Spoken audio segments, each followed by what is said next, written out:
Ini kejadian sampai sekarang. Saya tugas di Mekah 2010, menerima jemaah haji yang pertama. Begitu datang sholat, Masya Allah, isya'nya sholat di situ, Allahu Akbar, imamnya disirkan, Alhamdulillahi Rabbil Alamin.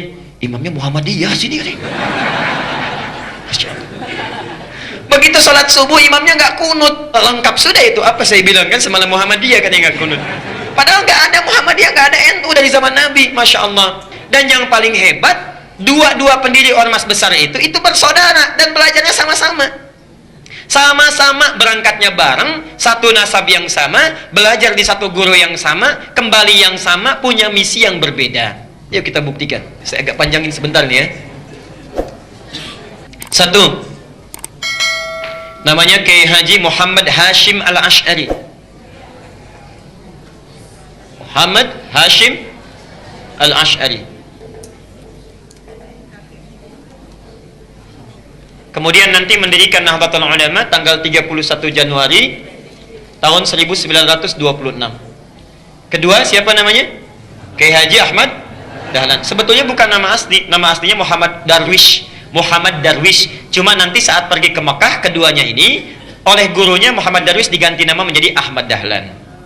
Ahmad Dahlan mendirikan Muhammadiyah tanggal 18 November tahun 1912. Pertama, dua-duanya ini bersaudara. Ketemu nasabnya di saudara jauhnya. Muhammad Hashim Al-Ash'ari bin Abdul Wahid bin Abdul Halim. Abdul Halim nama aslinya Pangeran Benawa bin Abdurrahman nama aslinya Sultan Hadiwijaya, dikenal dengan Joko Tingkir, bin Abdul Fattah bin Abdul Aziz bin Abdullah bin Maulana Ishaq. Siapa Maulana Ishaq itu? Bapaknya Raden Ainul Yakin yang dikenal dengan Sunan Giri. Bertemulah nasabnya di Maulana Ishaq. Nanti kita jelaskan siapa Maulana Ishaq ini. Kiai Haji Ahmad Dahlan ini nasabnya nyambung ke sini Maulana Ishaq. Kiai Haji Ahmad Dahlan bin Kiai Haji Abu Bakar bin Kiai Haji Ilyas bin Kiai Sulaiman bin Kiai Murtada bin Demang Jurang Juru Kapindo bin Demang Jurang Juru Sapisan bin Kiai Gerbek bin Maulana Ishaq. Maulana Ishaq bertemu di sini ya.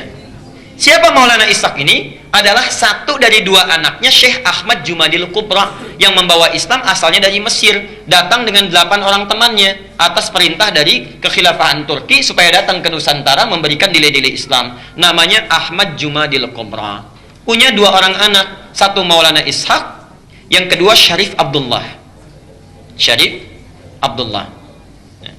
Maulana Ishaq ini nanti yang akan melahirkan 2 keturunan ini. Syarif Abdullah ini tinggalnya di Mesir, tidak ikut ke Nusantara, tapi nanti pada tahun sekitaran awal abad ke-15 akan bertemu dengan seorang perempuan luar biasa yang sudah masuk Islam, anaknya Prabu Siliwangi.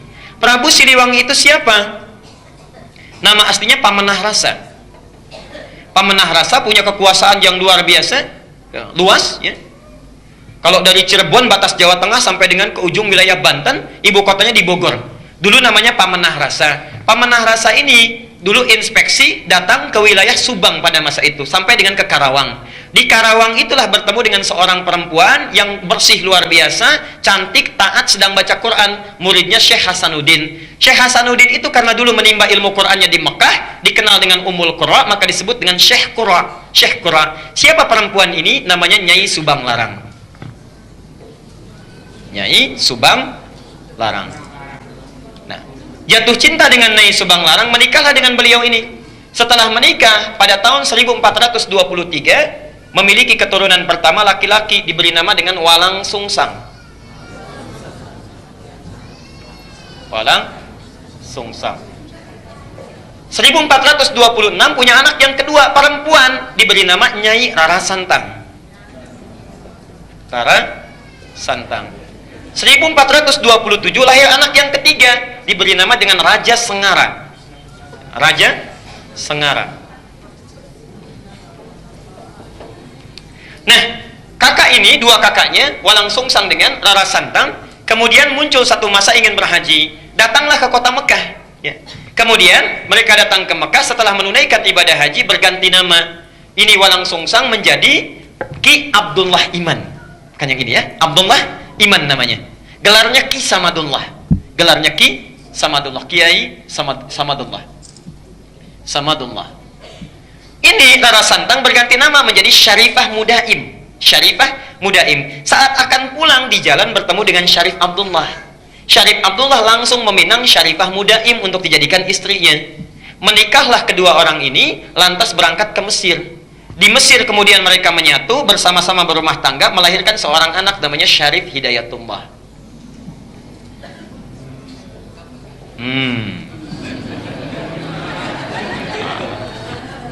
20 tahun belajar di sini, belajar dengan Syekh Ibnu Athaillah Al-Iskandari, belajar dengan ulama-ulama besar, sampai setelah matang kembali dia akan menengok kakeknya datang ke Prabu Siliwangi, ya.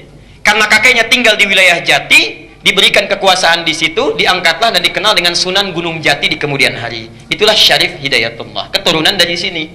Sedangkan Ki Samadullah pergi ke satu wilayah dikenal dengan Lemah Wungkuk, minta izin pada bapaknya untuk memajukan wilayah itu. Di Lemah Wungkuk itu, Masya Allah, itu etnisnya campuran. Ada orang Cina, orang Arab, orang lokal, masih belum bagus. Minta izin supaya ditata. Campuran dalam bahasa lokal itu disebut dengan caruban.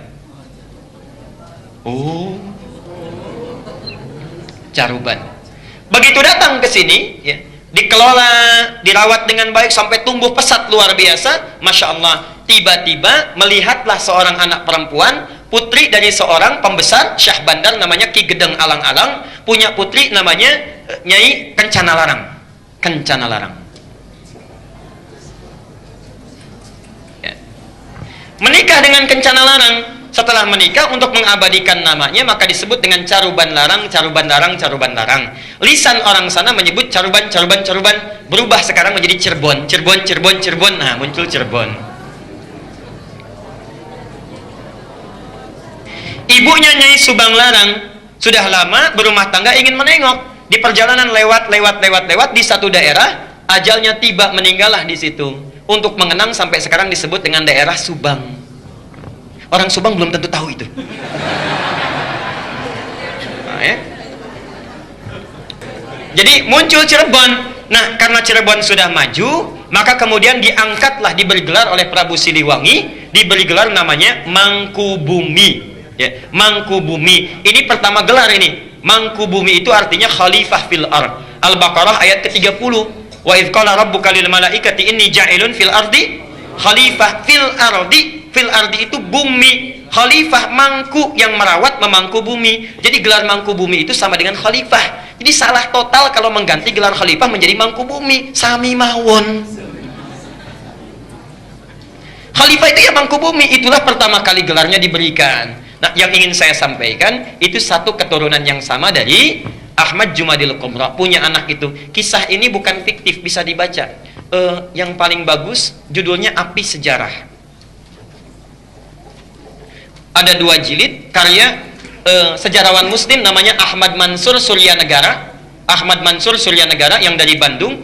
Jilid yang pertama warnanya hitam, halaman 148. Itu dimulai di situ kisahnya. Yang punya bukunya silahkan. Nah, apa hubungannya dengan yang paling atas?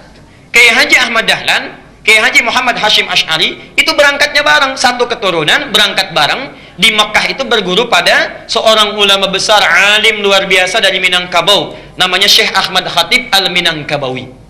Syekh Ahmad Khatib Al-Minangkabawi. Ada juga yang menyebutkan riwayat dari Sambas, Syekh Ahmad Khatib As-Sambasi. Belajar dari situ, setelah selesai, dua-duanya punya keunikan. Kiai Haji Ahmad Dahlan itu senang sekali praktek. Ya, tidak terlalu banyak teoritis. Langsung praktek. Begitu pulang ke Nusantara, langsung mempraktekkan ajaran-ajarannya, membuat persyarikatan, kemudian persyarikatan Muhammadiyah. Muhammad itu nama Nabi, Yah itu nisbah, mengikuti. Jadi ingin memperbaiki keadaan seperti sesuai dengan Nabi. Bikin rumah sakit, bikin sekolah, dan sebagainya. Praktek dakwah. Kiai Haji Hashim Asy'ari, Muhammad Hashim Al-Asy'ari, Masya Allah, beliau itu senang nulis kitab. Beda dengan Ahmad Dahlan.